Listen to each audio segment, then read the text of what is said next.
अस्सलाम वालेकुम जी, क्या हाल चाल। उम्मीद करता हूँ सब कह रहे मैं समीर आज और आप देख रहे हैं जी मेरे YouTube channel SR cricket show जी। तो व्यूवर्स, दुनिया के सबसे अमीर तरीन अंबानी फैमिली पे इस तरह तरस आता है कि जैसे वो दुनिया के सबसे गरीब तरीन फैमिली हो।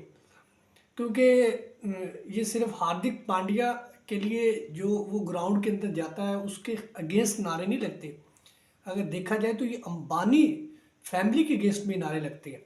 और वो बेचारे सोचते होंगे कि हमने कौन से जन्म का बदला देना और हमसे क्या इतनी बड़ी गलती हो गई है जो हम रोहित शर्मा को हटा के हमने हार्दिक पांड्या को मुंबई इंडियन का कप्तान बना के रख दिया। मुंबई इंडियन खुद तो प्रेशर में है ही है, लेकिन जो हार्दिक पांड्या का हाल हुआ हुआ है ना, वो सबसे अलग है। हालांकि हार्दिक पांड्या के अगेंस्ट फैंस हैं, वो उसकी एक अलग उसका मुकाम बनाया हुआ है फैंस ने। लेकिन मुंबई इंडियन बेचारी हार्दिक पांड्या से भी ज़्यादा जो कि प्रेशर के अंदर है। और स्पेशली अगर मुंबई हार रही है तो उसमें हार्दिक पांड्या का, अगर आप 70% अगर उसके अंदर किरदार आप अहम बनाते हैं तो टीम भी नहीं ना काम कर रही। मुंबई इंडियन की टीम भी वर्क नहीं कर रही। इसमें ये भी आपको नोट करने की वाली चीज़ है कि जी मुंबई इंडियन खुद भी अच्छा नहीं खेल रही। हार्दिक पांड्या के ऊपर तो चलो क्रिटिसाइज हो ही रहा है बेचारे के ऊपर। वो जहाँ पे जाता है वहीं पे उसको जो कि फैंस वो रोहित रोहित और बिल्कुल एक अलग सा जो कि वो समा बना के रख देते हैं। समझ नहीं आती हार्दिक पांड्या को मैं क्या करूँ और क्या ना करूँ।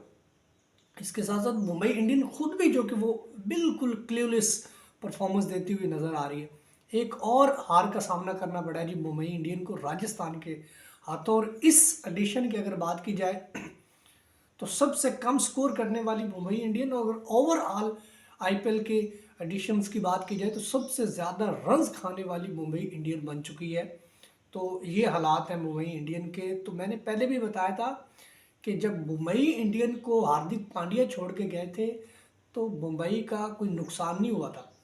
अगर गुजरात को छोड़ के मुंबई इंडियन के अंदर हार्दिक पांड्या आए तो उसका उसको फायदा भी नहीं हुआ। पिछले तीसरे इस एडिशन को मिला के पिछले अगर दो एडिशन की बात की जाए तो मुंबई इंडियन का सेम यही हालात है। और स्पेशली अगर बात की जाए तो है, मैं तो ये समझता हूँ कि अगर हार्दिक पांड्या की जगह कैरन पोलार्ड को अगर कप्तान मुंबई इंडियन बना लेती तो शायद इतना नुकसान मुंबई इंडियन को ना होता। इतने बैक टू बैक वो मैचेस ना हारते। अ, कुछ भी फेवर में नहीं जा रहा मुंबई इंडियन की। ना बॉलिंग फेवर में जा रही है, ना बैटिंग जा रही है, ना मिडल ऑर्डर, ना ओपनर, कुछ भी नहीं जा रहा। रोहित शर्मा मुसलसल फ्लॉप है, ईशान किशन बिल्कुल फ्लॉप है। उसके बाद बॉलिंग की अगर बात कर ली जाए तो बिल्कुल वो एक ऑफ कलर नज़र आते हैं। कुछ भी नहीं इस वक्त मुंबई इंडियन की फेवर में। तो सिर्फ हम तरस कर सकते हैं अंबानी फैमिली के ऊपर और स्पेशली हार्दिक पांड्या के ऊपर। तो बहुत मुश्किल आगे जाके होने वाली है। एक तो मैचेस हार रहे हैं, दूसरा रन रेट का बिल्कुल बेड़ा गर्क करके रख दिया है मुंबई इंडियन ने। तो मुझे नहीं लगता कि शायद इस IPL के अंदर एक आधी भी जीत इनके नसीब में हो पाए। जिस तरह की सिचुएशन या जिस तरह के हालात खुद मुंबई इंडियन ने अपने लिए बनाए हैं। और राजस्थान की यहाँ पे भाई तारीफ करनी होगी, स्पेशली रेयान पराग। बड़ा एक यंग टैलेंटेड लड़का। हालांकि अगर पिछले 5 साल से देखा जाए, 2019 से वो IPL खेल रहे हैं तो उसकी सिर्फ और सिर्फ 250 थी इससे पहले। और अगर इस साल की बात की जाए तो मुसलसल उसकी बैक टू बैक 250। और 3 मैचेस के अंदर उस बंदे ने तीनों के तीनों मैचेस के अंदर उसने मैच विनिंग नॉक जो कि वो खेली है। और एक बड़ा तगड़ा एक उभरता हुआ टैलेंटेड नज़र सामने आया, हमारे नज़रों के सामने से गुजर रहा है। और एक तरह से राजस्थान को मैं थोड़ा सा यहाँ पे इसलिए फेवर और अक्लमंद कहूँगा बजाय सारी टीमों के। हालांकि CSK ने भी बड़ी तगड़ी क्रिकेट खेली है, बाकी MI और RCB के अलावा सारे अच्छी क्रिकेट खेले, लेकिन मैं राजस्थान को इसलिए ज़्यादा क्रेडिट दूंगा। उनके अगर पिछले मैच की बात की जाए तो वो फंस चुके थे। उनके 3-4 विकेट ऊपर से गिरे हैं, उन्होंने एकदम से रविचंद्र अश्विन को भेज दिया।